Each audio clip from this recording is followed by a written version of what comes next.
Welcome to Thrive, Transformative Strategies for the New Year, the CLA virtual conference poised to redefine your approach to success. Today, we unite under the banner of innovation, ready to forge new paths in personal and professional growth. Each speaker today brings unique insights to propel us forward. Get ready to explore innovative strategies that will enhance your growth journey in 2024.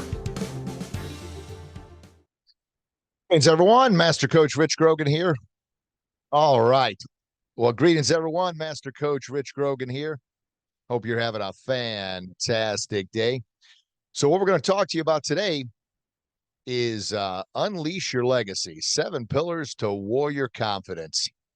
And we'll start off, I can envision back to December 17th, 2017. It's kind of the day when I finally said, enough.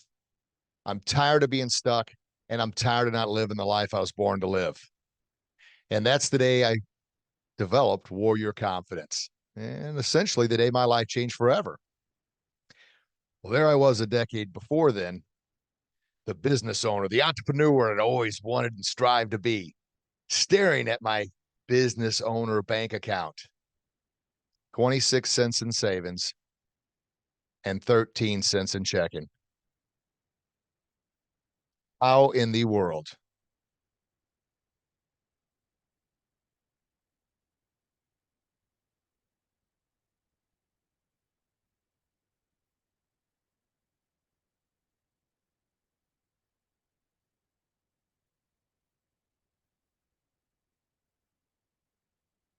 Rich, you're all good. Keep talking. I hear somebody else's podcast. We can't hear anything. We can only hear you. Okay, I'll turn this down.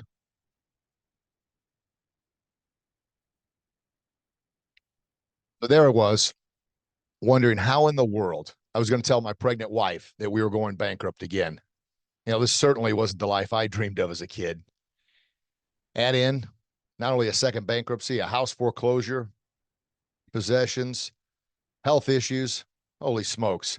But as bad as those things were, that still was the most painful and still is today, was the words, "in a minute, buddy."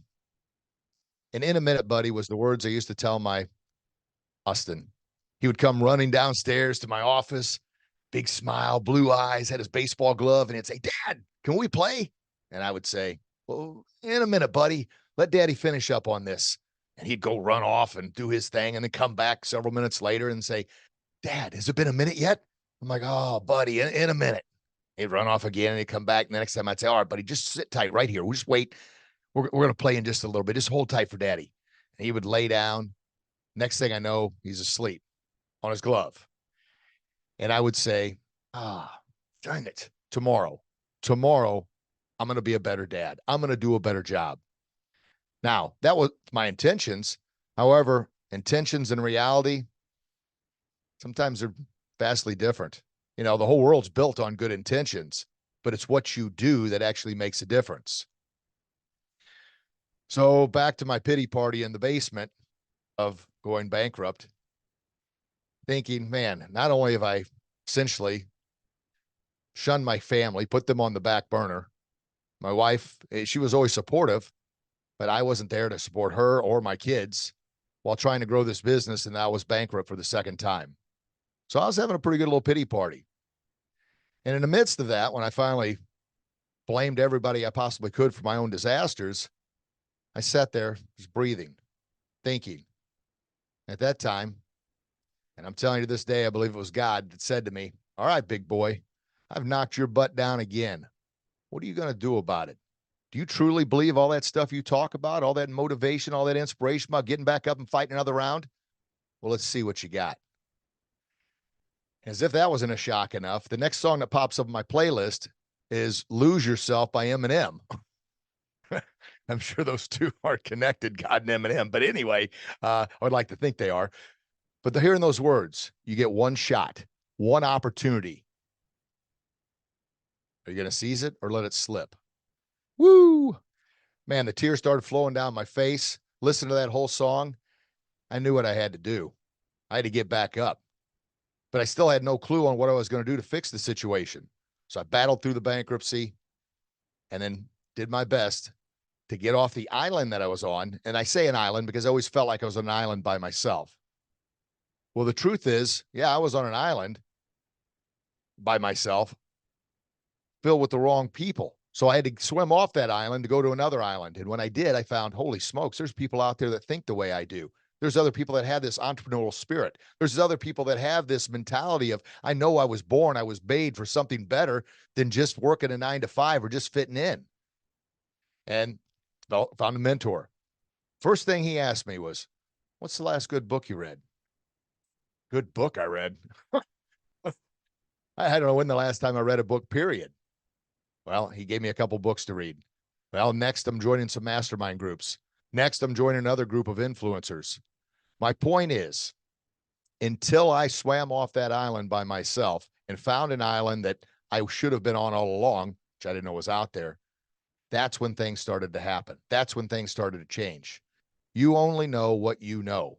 And the only way to learn and grow is to find people, to find your circle. Now, I had connected with other martial arts academies and other martial arts businesses, but they were all pretty much in the same rut I was in. Once again, you have to get off that island. So fast forward, I was able to eventually pay off the bankruptcy. We're able to build the business up and eventually sell the business. And now moved my whole family. I'm in Florida. I got a better relationship with my wife and my kids, financially, mentally, spiritually, physically. I'm in a better place than I've ever been. And that's what I'm going to talk to you about, is the 7 pillars of warrior confidence and how to unleash your legacy. And what am I talking about with legacy? Well, if you don't instill in your kids and those you lead and those you mentor something to carry on your legacy, you're going to be forgotten. And it's not that you have to be remembered, but we all have a unique God-given talent. We all have our own personal core values and leadership principles that we believe should be implemented not only in our kids, but in society and those we mentor. But if we don't pass those gifts on, that's it. I think about, I'm a Zig Ziglar trainer, speaker, coach. And up until 2012, I'd never even heard of Zig Ziglar. And unfortunately, that's the year he passed away. Today, not name dropping, but I'm actually pretty good friends with Tom Ziglar, Zig's son. My oldest son, Austin, he works for Tom Ziglar. That's developing a legacy. Tom Ziglar is continuing to push on and enhance the world with the message that his dad started. So how do the 7 pillars of warrior confidence fit in? Well, I've broken them up into 3 categories.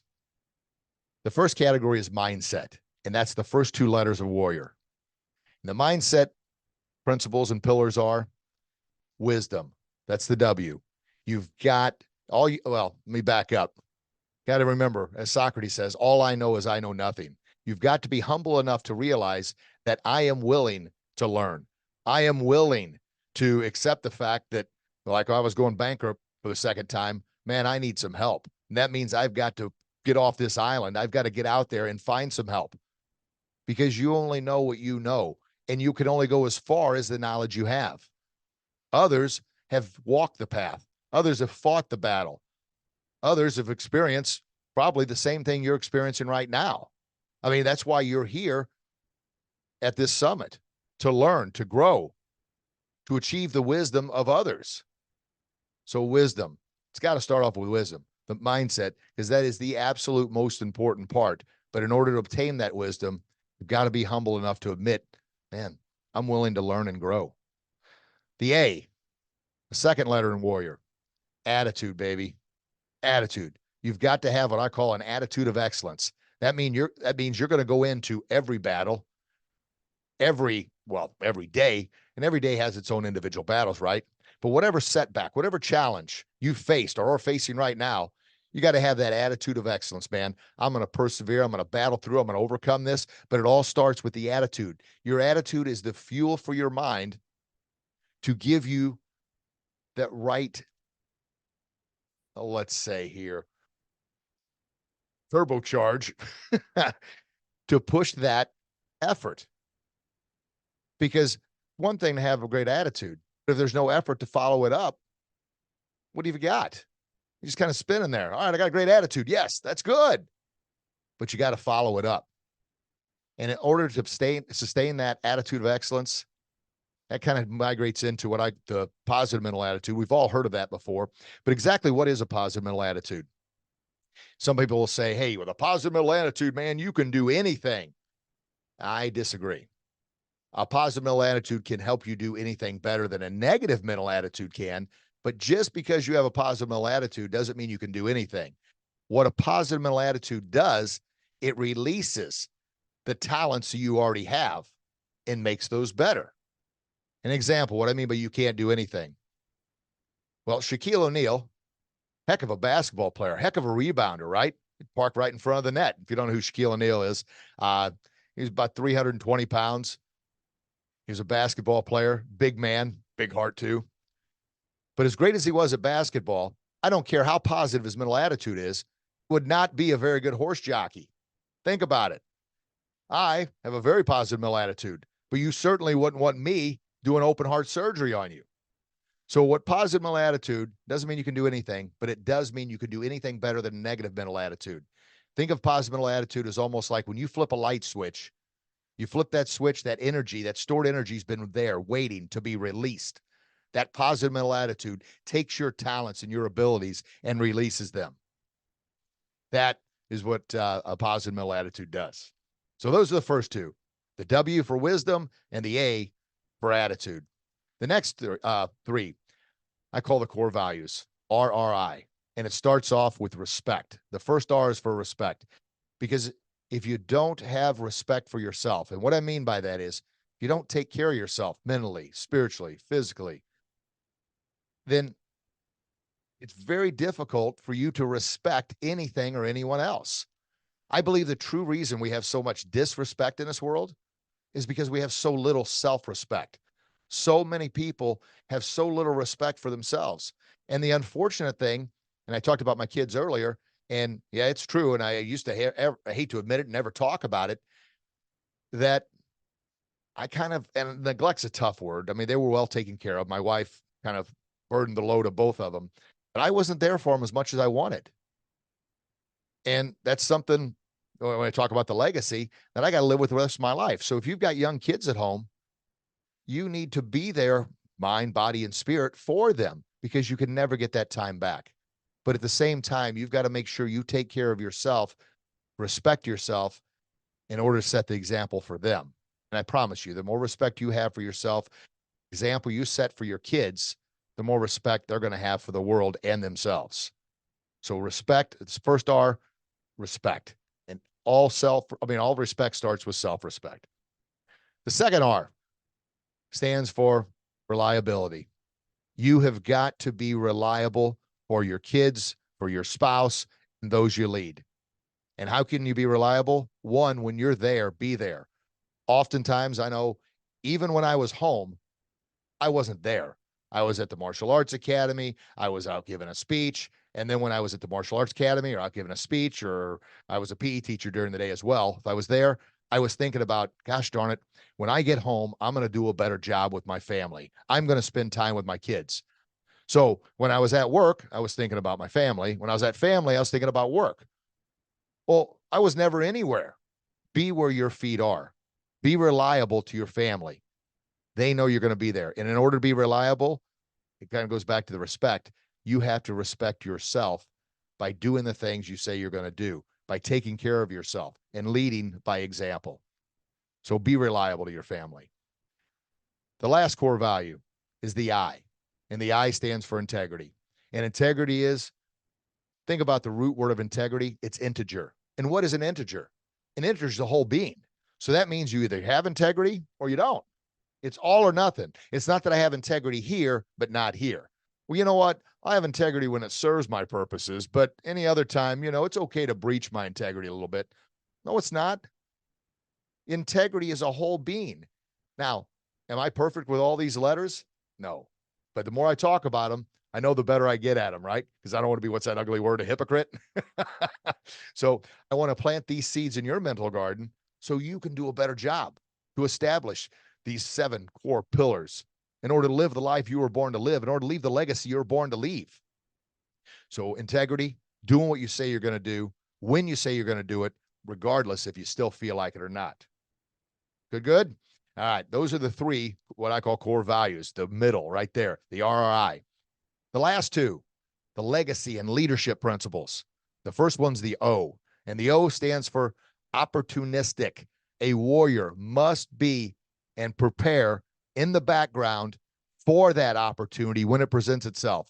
Therefore, as that Eminem song says, you can capture, you can seize that opportunity. Oftentimes I hear people say, oh, he got lucky or she got lucky. Well, you know what luck is? Luck is when preparation is met with that opportunity, meaning you've done the work in the background. You've prepared. You've done those push-ups. You've ran those miles if you're an athlete, right? You've put in the time, or an entrepreneur. You've read those books. You've attended those workshops. If you're a speaker, you've rehearsed that speech countless times because you're preparing for that opportunity when it presents itself. You're going to be ready for it. And unfortunately, kind of a scarcity limited mindset will say, well, yeah, but what if my opportunity never comes? Well, there is a chance and a risk that happens. However, I would much, much, much rather be prepared for that opportunity and maybe it never happened. All I know is everything I've done is helping better myself and set the better example for my kids. But if I don't do all that and that opportunity does present itself, I'm not going to be ready for it. So I'm not going to be able to seize that moment. So prepare, prepare, prepare. And I promise it probably won't happen as quickly as you want because it seems to never happen that way. But that opportunity will present itself and I want you to be ready for it. Once again, kind of goes back to those core values. Integrity, doing what you say you're going to do, being reliable to your own word and to your kids.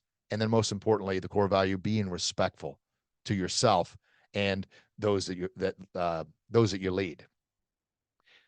The last letter, the third R, the last R, that R is resilience. That's the foundational piece.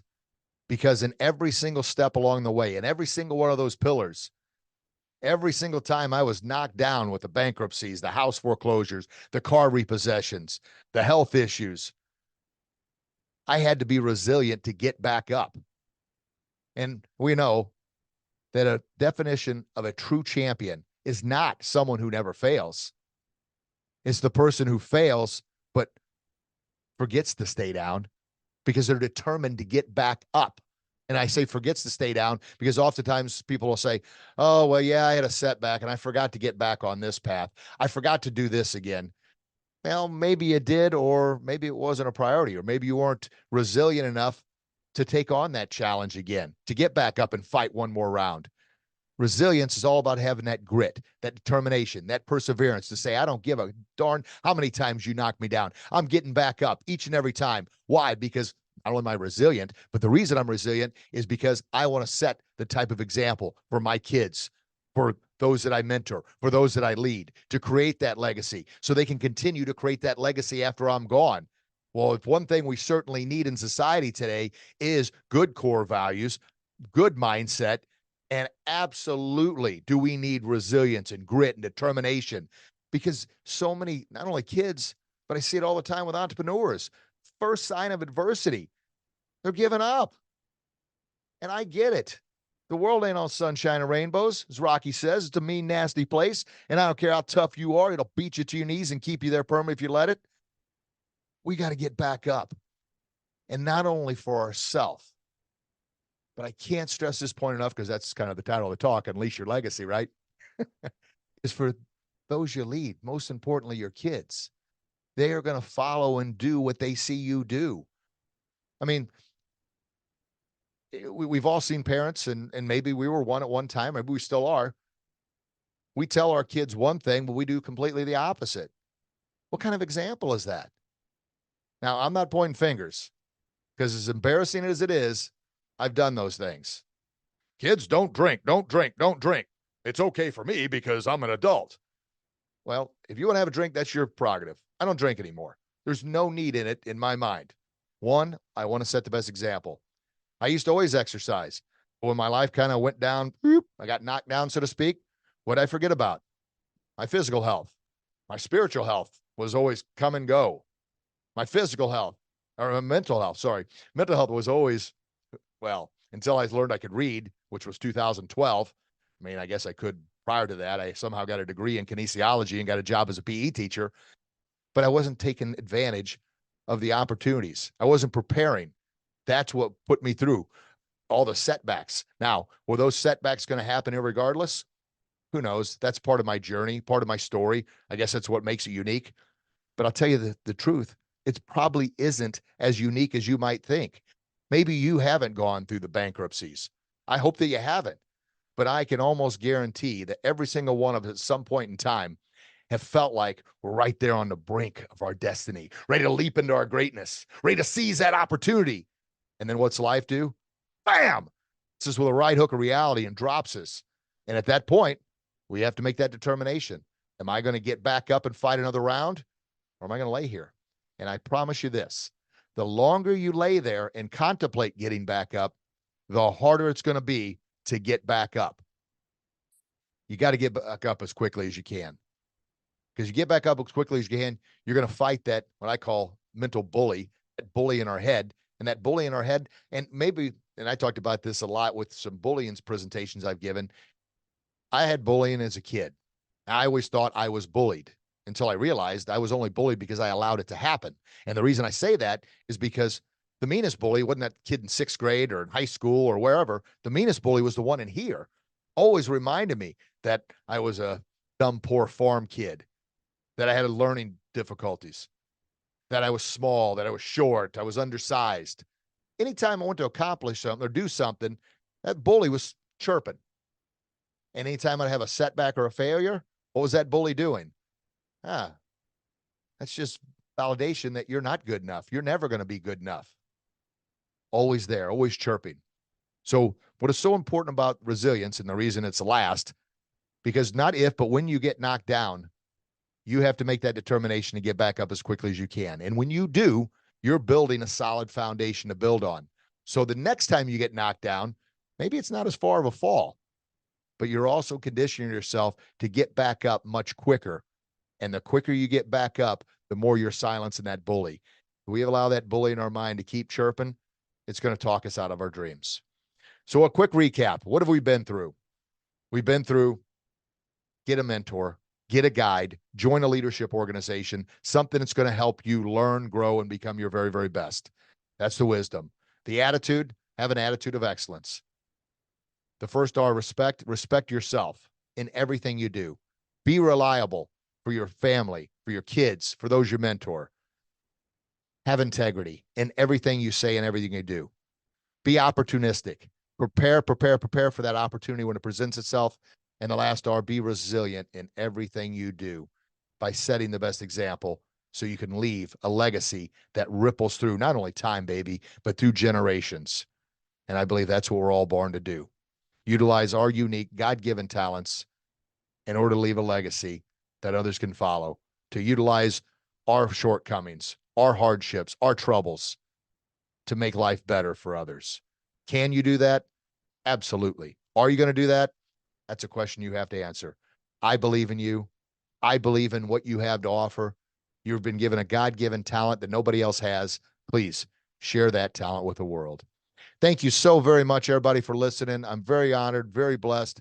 My name is Master Coach Rich Grogan. You can find me online at Real Rich Grogan, and the website is warriorconfidence.com. Have a blessed everybody. God bless. Thank you so much. Thank you for engaging with this session of Thrive. As we continue with our next speaker, remember the insights and strategies shared are steps towards your transformative journey this year. Stay connected for more empowering talks. The Connected Leaders Academy is committed to your ongoing journey of growth and excellence. Remember, this journey is just beginning. Let's keep the momentum going.